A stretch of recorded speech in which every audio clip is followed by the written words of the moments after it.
Muito obrigada, vereador e presidente, senhor Suplicy, aos senhores vereadores.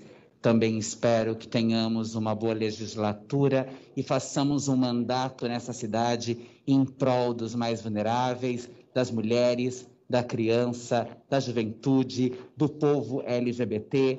Eu, como a primeira mulher travesti, transexual eleita para esta casa nominalmente, não sozinha, porque temos a companheira do Quilombo Periférico e também a companheira da bancada feminista, acho fundamental que o PSOL e que nós nos coloquemos como oposição para fazermos desta casa um lugar que atenda e dialogue com as necessidades reais das pessoas. A Câmara Municipal não pode ser um anexo, não pode ser um puxadinho da Prefeitura. Ouvindo o senhor prefeito falar, o senhor governador falar, eu fiquei pensando qual é esta São Paulo que eles disseram que temos aqui. Uma São Paulo da desigualdade, uma São Paulo que após as eleições nós vimos como a população em situação de rua, a população da chamada Cracolândia é tratada, o constrangimento que muitas vezes nós assistimos vindo do senhor prefeito com relação à população em situação de rua, e é dever do Parlamento Municipal manter a autonomia que é constitucional e fazer valer os direitos de todos os cidadãos paulistanos. Por isso, nós da bancada do PSOL, que nessa legislatura elegemos 3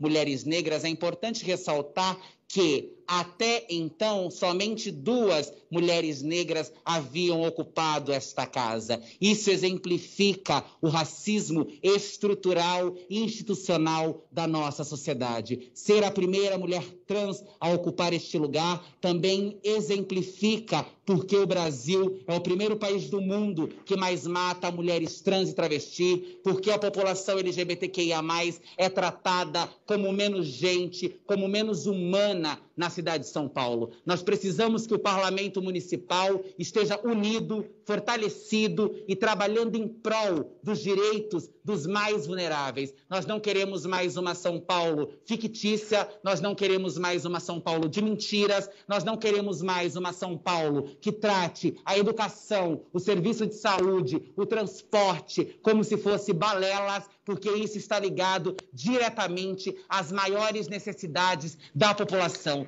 E na gestão do senhor prefeito Bruno Covas e também do atual governador João Dória, também como prefeitos, o que nós vimos foram retiradas de direito, privatização do serviço de saúde. Nós vimos recentemente agora a retirada da gratuidade contra as populações idosas, o que eu avalio como uma barbárie contra os direitos fundamentais, e nós precisamos que esta casa atue em permanência e na defesa dos direitos humanos. Encaminhei aos senhores vereadores a plataforma de candidatura à presidência para que os senhores pudessem apreciar e visse do que nós do PSOL estávamos propondo e falando. Vou ler aqui brevemente os tópicos desta proposta, porque eu acho que é importante que nós possamos votar com consciência, lembrando que fomos eleitos para representar toda a cidade de São Paulo. Não podemos ter uma subrepresentação e não podemos ter uma Câmara Legislativa que legisle apenas para a sua casta, apenas para o interesse dos seus grupos. São Paulo é a maior cidade da América Latina e precisa de resposta,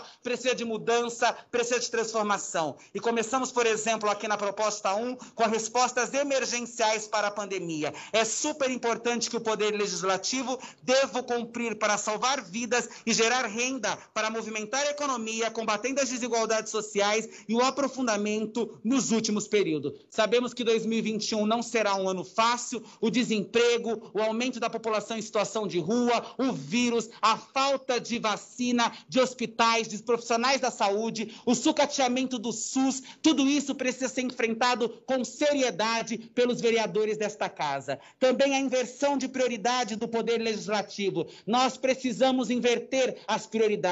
A prioridade do Poder Legislativo não pode mais ser atender apenas aos interesses de uma elite e de uma classe dominante. Nós precisamos fazer política para a cidade de São Paulo, para todos os cidadãos paulistanos. E é por isso que nós propomos que a Câmara tem uma inversão de prioridades, a revogação do aumento absurdo do salário concedido ao Poder Executivo e congelamento dos salários dos poderes legislativo e executivo até o fim da próxima legislatura. É assustador que em tempos de corte, em tempos de enxugar os gastos, o senhor prefeito aumente em 46% o seu próprio salário e os salários dos secretários. Complementação e extensão da renda básica municipal paulistana até o fim da vacinação na cidade. Os mais pobres, os mais vulneráveis, as periferias são os que mais sofrem com a ausência da política e desta renda básica municipal que é tão importante. E, por último, independência e ampliação democrática na Câmara de São Paulo. É fundamental, e para mim, senhores vereadores e senhoras vereadoras, que a criação da Comissão Permanente de Direitos Humanos e da Cidadania. Hoje o que nós temos é uma comissão extraordinária e é importantíssimo, diante da barbárie, da violência, do ataque à democracia, da retirada de direito, do aumento do genocídio das populações negras, pobres, periféricas e LGBT, que esta casa assegure que a Comissão de Direitos Humanos seja uma comissão permanente, que os projetos que compita a esta comissão possa passar por lá. Este do programa de candidatura à presidência, para mim é um ponto mais importante. Já ficou nítido aqui pela fala dos vereadores, das bancadas do partido, a preferência pelo vereador Milton Leite, do qual tenho profundo respeito, mas acho que é fundamental que nós possamos avaliar com cuidado e bom senso a urgência, a importância e a necessidade de termos a criação da Comissão Permanente de Direitos Humanos e da Cidadania. Não dá mais para que as populações paulistanas sejam tratadas como estão sendo tratadas. Nós precisamos de uma Câmara democrática, emancipatória, que possa trabalhar sem estar presa à prefeitura. É por isso que o PSOL não faz acordo com a direita, é por isso que o PSOL me apresenta como candidata desta casa, a primeira mulher trans negra nominalmente eleita, a mulher mais bem votada deste país, mostrando sim que não se faz representatividade, como o senhor prefeito disse nesta tribuna, colocando 2 mulheres negras ou uma mulher negra. Se faz representatividade e transformação quando nós conduzimos os processos, quando nós somos vistas, enxergadas e quando nós começamos a debater as problemáticas nas suas raízes mais profundas. São Paulo não pode ficar do jeito que está. Neste exato momento, enquanto falo nessa tribuna, o Largo do Anhangabaú, aqui o Terminal Bandeiras, se encontra completamente alagado pela falta de estrutura, pela falta de administração. Por isso, precisamos trazer uma cara jovem, uma cara preta, uma cara periférica, uma cara LGBTQIA+, a cara que é o Brasil para esta casa legislativa. Muito obrigada.